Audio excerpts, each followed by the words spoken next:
comme j'ai reçu pas mal de questions sur Instagram, sur ma maison et sur mes projets, j'ai décidé de vous faire une petite FAQ. J'espère que ça va vous plaire. Alors j'avais vraiment 4 critères principaux pour l'achat de ma maison. Je voulais que la maison se trouve à peu près à 10-15 minutes maximum de l'île. C'était vraiment mon critère numéro 1. Le deuxième critère, c'était qu'il y ait un jardin. Donc ça, c'était vraiment très important, ou du moins un extérieur. J'ai trouvé un jardin, donc c'est parfait. Je voulais une maison à gros travaux. Donc ça, c'était vraiment l'objectif que je souhaitais. Je voulais pas acheter une maison rénovée. Je voulais vraiment rénover totalement moi-même. Et le quatrième critère, c'était qu'il y ait plusieurs chambres. Donc j'avais pas de nombre exact, 2, 3, ça me suffisait. Il fallait au moins qu'il y ait plusieurs chambres.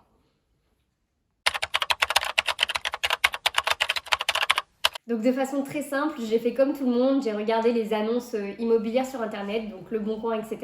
Pour le coup, j'ai trouvé ma maison sur Le Bon Coin, il y avait une petite annonce, la maison m'a paru très bien, donc j'ai appelé, j'ai visité. Et du coup, je l'ai acheté. Donc ça peut paraître un peu anecdotique étant donné que je travaille dans l'immobilier. Je suis gérante d'une agence immobilière dans la métropole lilloise, à Lomme précisément. Donc c'est vrai qu'on se dit toujours que j'aurais pu peut-être trouver par d'autres billets, mais les annonces immobilières, ça reste le plus simple, ou du moins dans le budget que je cherchais.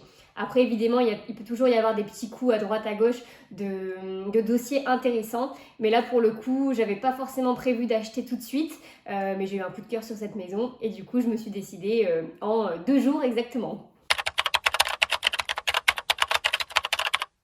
Alors oui, j'ai acheté toute seule, j'ai décidé d'acheter cette maison toute seule et je l'ai financée toute seule. Mais par contre, c'est pas mon premier achat, je l'avais déjà acheté il y a à peu près un petit peu moins d'un an, ça doit faire 6 mois. J'ai acheté un petit appartement que je mets en location, pareil sur la métropole lilloise, mais c'est un appartement sans travaux, donc c'était vraiment un autre projet.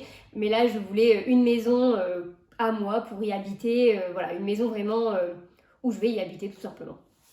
Donc là, c'est un dossier complètement différent parce que le projet est d'y habiter un certain temps et de faire vraiment une maison à mon goût, pas en locatif. Voilà, donc mettre peut-être des matériaux un peu plus nobles, des choses que j'aime vraiment et ne pas voir le côté rentabilité et faire un projet qui est beau mais simple. Là, je vais essayer de faire vraiment des choses qui sont à mon goût. Alors le budget, c'était vraiment la question épineuse. J'ai eu pas mal d'avis de personnes qui me disaient que je planais complètement sur le budget de rénovation.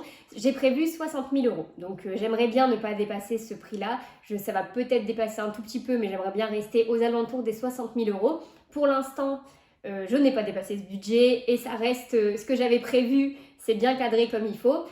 Pour la toiture, j'avais eu pas mal de questions. J'en ai eu pour un petit peu moins de 15 000 euros. Pour les menuiseries, j'en ai eu pour un petit peu moins de 11 000 euros. Donc je reste bien dans ce que j'avais prévu.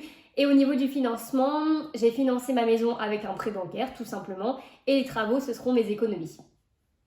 Alors au niveau des travaux, ce que je voudrais faire, c'est limiter un maximum de dépenser beaucoup d'argent, tout simplement, au niveau budget. Du coup, ce que je vais faire, c'est je vais essayer de faire un maximum toute seule.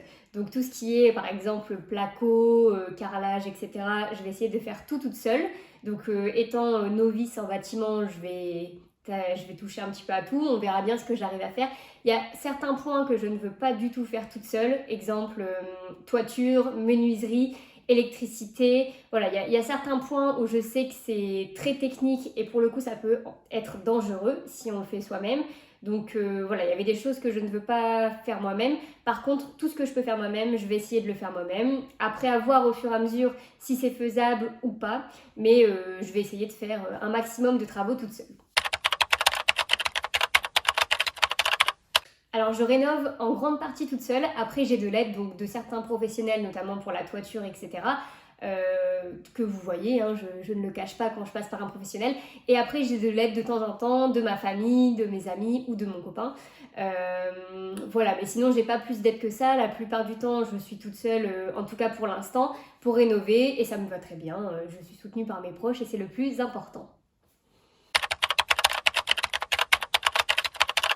Grâce à mon métier, j'ai la chance de voir beaucoup de maisons. Donc c'est vrai que j'arrive facilement à me projeter. Et pour le coup, dans mon métier, je vends des maisons à gros travaux et je vends des maisons qui sont totalement rénovées. Et le petit souci que j'ai avec les maisons qui sont rénovées, c'est que parfois ce sont des très belles maisons. mais du coup évidemment à vendre à un prix plus élevé, ce qui est normal, mais il y a toujours des choses que j'aime pas. Donc ça peut être par exemple la couleur de la cuisine, le carrelage, etc.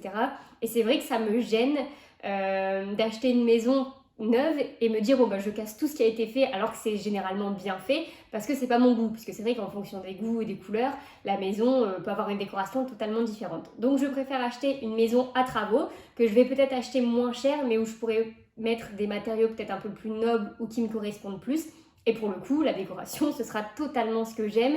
Et c'est vraiment ce que j'apprécie, c'est pouvoir faire ma déco moi-même et ne pas avoir la contrainte de me dire bon bah j'ai acheté ma maison peut-être un certain prix qui m'a coûté assez cher et du coup ça m'embête de refaire la cuisine parce qu'elle est jolie mais j'aime pas la couleur. C'est toujours un peu la problématique. Donc là je choisis ma cuisine, je choisis ma salle de bain, je choisis mes peintures et du coup ce sera totalement à mon goût. Donc quand j'ai acheté ma maison, faisait 107 mètres carrés. Elle va peut-être réduire un petit peu avec l'isolation évidemment, vu que je vais blinder l'isolation, donc on arrivera peut-être aux alentours de 104 mètres carrés. Et au niveau des chambres, donc il y avait 4 chambres. Du coup moi j'en ai condamné une pour faire une salle de bain. Et même si je n'ai pas d'enfant, je voulais une maison avec plusieurs chambres, car ce sera une maison où je vais très certainement y habiter un certain temps. Donc ça va être une maison qui va peut-être évoluer avec le temps. Pour l'instant, je n'ai pas d'enfant, mais peut-être que dans 5-10 ans, j'en aurai.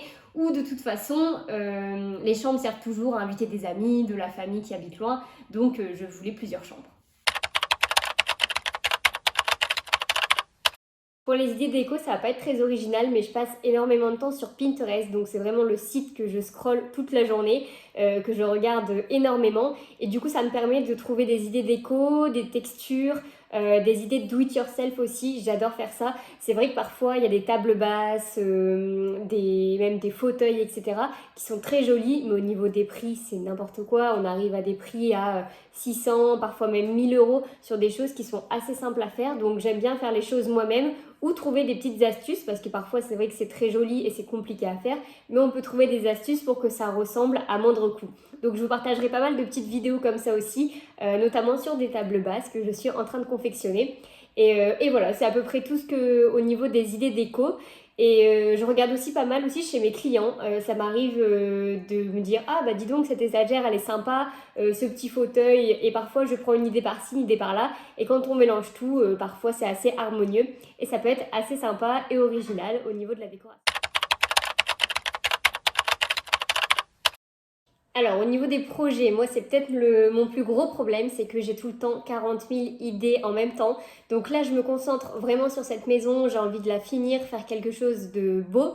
Par contre c'est vrai que j'ai d'autres projets, j'aimerais bien pour le coup changer complètement de style et partir sur un loft ou ce genre de choses, peut-être un projet un peu plus gros pour penser à faire du Airbnb, peut-être de l'hôtellerie, je sais pas.